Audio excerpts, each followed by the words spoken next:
All right, buckle up, everyone, because today we're going deep, really deep. We're talking about a fractal and holographic universe. Oh yeah, we're going down the rabbit hole on this one. Our listeners have been buzzing about Nassim Haramein's unified field theory, and let me tell you, prepping for this deep dive, well, it's been a trip. It's pretty mind-bending stuff for sure. So where do we even start with something this complex? Well, the heart of Haramein's work is this idea of bridging the gap between the really big, like the universe big. Okay, the cosmic scale? Right, exactly, and the really small, like the subatomic world. So you've got these two big theories in physics, relativistic physics. Which explains how gravity works on a huge scale. Yeah, and then you've got quantum physics, which dives into the weird stuff happening with particles at the subatomic level. But the thing is, these two theories, they don't really get along. They're like oil and water. Trying to mix them just doesn't work. So is Haramein going against the grain here? Like, is he steering clear of string theory, which is the usual way physicists try to solve this? Yeah, he's taking a totally different path. He says there are these fundamental dynamics, like basic rules of the game, that work across all Gill scales. I'm talking tiny particles all the way up to the entire universe, the whole shebang. And this leads him to a pretty wild idea, one that might just blow your mind.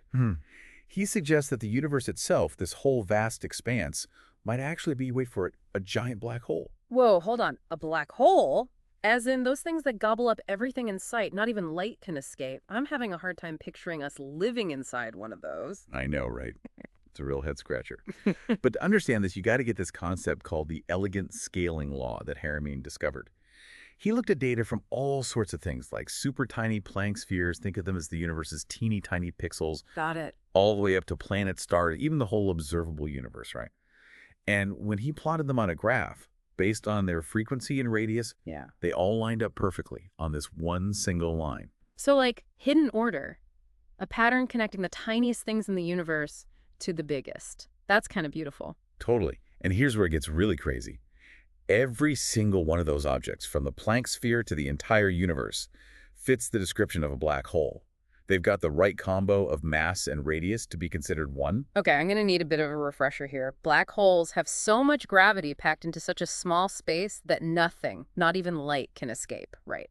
So are you saying that the entire universe has that kind of intense gravitational pull? It's all about this thing called escape velocity, Right. the speed you need to, like, break free from an object's gravitational pull. So the faster something spins, the less gravity's hold on it? Kind of. It's more about how much mass is crammed into a certain space.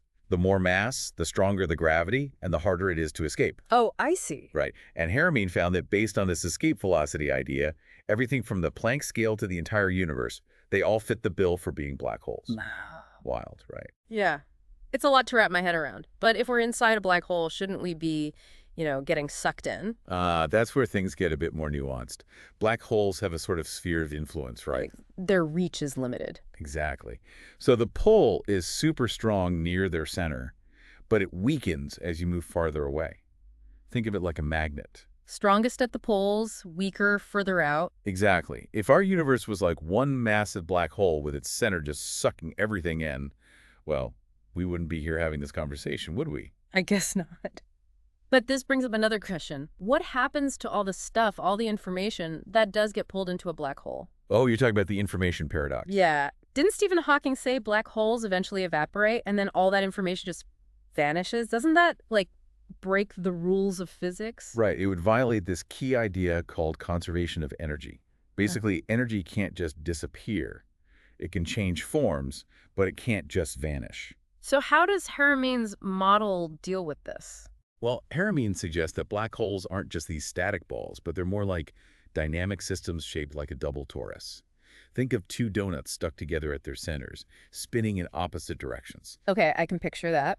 But how does that shape help solve the information paradox? This double torus creates a super complex flow of information. It's not just disappearing into the center, it's constantly moving, swirling around, getting projected back out. Ah, so it's not gone, just redistributed. Right. And here's the key. This information is also encoded, like imprinted on the black hole's event horizon. That's the point of no return, where nothing can escape. So the information's still there, just in a different form. Exactly. And this ties into the idea of the quantum vacuum. Now, this vacuum It's not empty. It's where all this information is constantly being exchanged, flowing back and forth between the vacuum and matter. Like some cosmic dance. Exactly. Nothing truly disappears. Information, and therefore energy, is always conserved. My head is spinning. So we're in a black hole, but it's not the everything gets sucked in scenario we see in movies, and the information that goes in doesn't disappear. You got it. This double torus model seems pretty important. What else makes it so special? Well, what's really cool is that it seamlessly incorporates both contraction and the expansion, gravity, and the electromagnetism, all the fundamental forces shaping our reality. So it's pulling things in A and D, pushing them out at the same time, like a cosmic dance of creation and destruction. You're getting it. And there's one more thing. Remember that elegant scaling law where black holes exist at all scales? Haramein takes it a step further. He proposes that the universe is fractal. Hold on, fractal, like those trippy images that repeat forever no matter how much you zoom in. Exactly. So we're talking black holes within black holes, Mm. layers upon layers of creation, all interconnected. So it's like we're living inside a black hole, which is itself part of an even bigger black hole. Whoa. And wait, every point in the universe contains the same amount of information as the whole universe itself. Yep, it's like a hologram where the whole thing is encoded in each tiny part. Pretty wild, huh? Mind blown. But hold on, there's one more piece I'm struggling with. We're talking black holes, but what about all the space in between? Most of the universe seems, well, empty. That's where things get even more interesting. What we perceive as empty space, it's teeming with something called the vacuum, and it's far from inert. In fact, it makes up a whopping 99.999999% of the universe. Wait, 99.9999999%. You're saying all the stars, galaxies, planets, everything we can see, it's just a teeny tiny fraction of what's actually out there. Yeah, mind-blowing, right? So what is this vacuum exactly, and why does it seem so empty if it's so important? Yeah, that's what we'll pick up next time. Buckle up. Because the vacuum might seem empty, but it's actually the source of all matter and energy in the universe. It's the driving force behind, well, everything. Okay, I am definitely ready for part 2. I need some time to process all this black hole stuff, but I can't wait to dive into the mysteries of this vacuum. It's incredible to think that what we perceive as empty space is actually the source of, well, everything. It really challenges everything we think we know about the universe, doesn't it? It really does. Lots to unpack, that's for sure. But now, it's time to dive into the vacuum, this hidden world that makes up most of the universe. Ready to explore. Absolutely. But I'm still trying to wrap my head around how something that seems so empty can be the source of everything.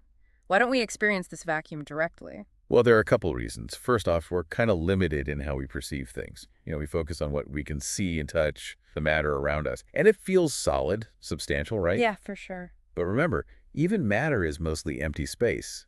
It's just that the particles are so tightly packed, we experience them as solid objects. So we're missing the big picture. Too focused on the tiny bits of matter to see the vastness of the vacuum surrounding it all. Exactly. And the second reason is that the forces within the vacuum are perfectly balanced. Think of it like a tug-of-war, where both sides are equally matched. So they cancel each other out. Exactly. That's why we don't directly feel them. It's like a perfectly still pond.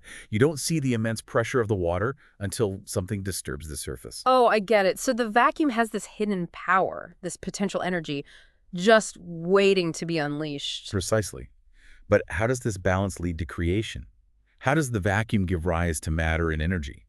Well, that's where things get really interesting. We need to zoom in, way in, to the Planck scale, to the tiniest possible units of space. Okay, we're going subatomic. You got it. And at this level, the vacuum has a specific structure, a geometry based on two key shapes, the cuboctahedron and the tetrahedral star. Ooh, geometry. Now we're talking. I at least recognize the shape of a star, but what's so special about these forms? Well, the cuboctahedron, also called the vector equilibrium, it's the only shape where all forces perfectly balance each other out. So it's like the ultimate cosmic balancing act. Exactly, a state of pure equilibrium. But then we have the tetrahedral star, two pyramids joined at their bases, pointing in opposite directions. Oh, okay, I can picture that. And this shape represents dynamism, the interaction of opposing forces, creating tension and movement. So we've got balance with a cuboctahedron, and then dynamism with the tetrahedral star, and this interplay is what makes the vacuum so powerful. You got it. It's a constant push and pull, contraction and expansion, just like that double torus black hole we talked about earlier. Ah, so the same geometric principles are at work. from the smallest scales to the largest. Exactly. But how does this geometry actually create matter and energy? Well, think of it this way. The vacuum structure creates a field of pure potential. It's like the primordial soup from which everything emerges. So any tiny change, any fluctuation in this field could spark creation. You got it. It's like dropping a pebble into that still pond. The ripples that spread out, those are the fluctuations that create waves of energy and information. And these ripples give rise to particles. And those particles eventually form atoms, molecules, and everything we see around us. So it's a constant dance between matter and the vacuum creation and dissolution. It's amazing. It really is.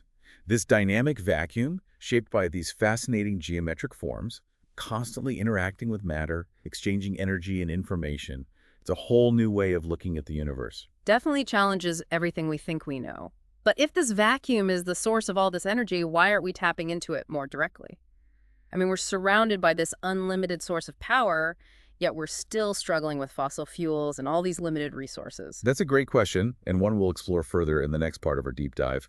But for now, let's just take a moment to appreciate the sheer scale and potential of this hidden realm. I'm with you on that. It's mind-blowing. But before we go there, I think we need to take a moment to think about what this all means. We've been talking black holes, the vacuum, interconnectedness. It's a lot to process. So help me out here. What are the implications of all this? How does this change how we view ourselves and our place in the cosmos? The million-dollar question.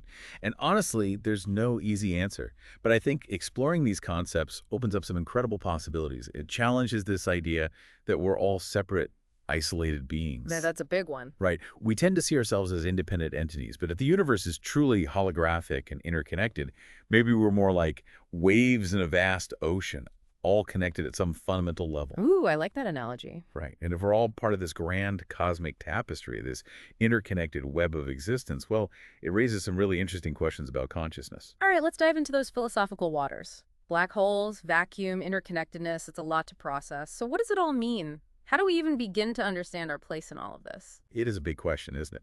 But exploring these ideas, I think it can open up some really exciting, really profound possibilities. Like it challenges our traditional idea of ourselves as separate, isolated beings. Yeah.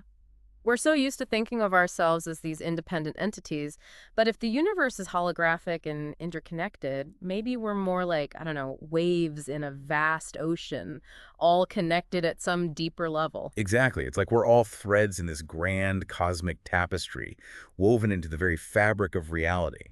And if that's true, well, it raises some really interesting questions about consciousness. Okay, now things are getting really trippy. How does consciousness fit into this whole picture? Is it something that, like, arises from matter, or is something more fundamental? Could consciousness actually be woven into the very fabric of the vacuum itself? Now, that's a question that's been pondered for centuries. And while we don't have all the answers, some really cutting-edge theories are suggesting that consciousness might be more fundamental than we realize. I mean, some physicists are even proposing that the universe itself, the whole thing, might be conscious. Whoa, a conscious universe. That's a concept I need some time to digest. But if we even just entertain that possibility, it totally changes our perspective, right? We're not just looking out at this vast, indifferent cosmos anymore. We're actually a part of it, part of this conscious, interconnected web of existence. It's a pretty humbling thought, isn't it? And it makes you wonder, if consciousness is this fundamental thing and the universe is holographic, could our thoughts and intentions actually have a bigger impact than we realize? Okay, now we're venturing into territory that might sound a little, well, out there for some folks, but I gotta admit, it's a fascinating idea. If every point in the universe contains the information of the whole, does that mean our thoughts and feelings are somehow shaping the very fabric of reality? It's a mind-blowing idea to consider, right? Yeah. We can't prove it scientifically, not yet anyway. But there's something so powerful about the idea that we're not just passive observers, but active participants in the creation of our reality. It reminds me of those ancient wisdom traditions, the ones that talk about the power of our thoughts and intentions to shape our lives. And even from a scientific perspective, we're discovering more and more about how connected everything is, from quantum entanglement to how our thoughts affect our own biology. Exactly. And if we take a leap of faith and imagine that our consciousness is somehow intertwined with the consciousness of the universe, well, it really makes you think twice about what kind of thoughts and energy you're putting out into the world, doesn't it? It definitely makes you think about personal responsibility in a whole new way. If we're all interconnected and our thoughts and intentions can have a ripple effect, well, we're not just shaping our own lives, we're contributing to the collective reality we all share. And that's a beautiful and empowering thought, isn't it? It suggests that even small acts of kindness, compassion, positive intention can have a huge impact. It's like that butterfly effect, you know? The idea that a butterfly flapping its wings in one place can eventually cause a tornado somewhere else. In a holographic universe, even the smallest actions can have far-reaching consequences. And those consequences, they don't just play out in the physical world. They affect the energy, the information, the whole field that connects us all. It's like we're all part of this grand symphony of consciousness, and the quality of our individual notes shapes the overall harmony. Wow. This whole conversation has been such a powerful reminder of just how connected we all are.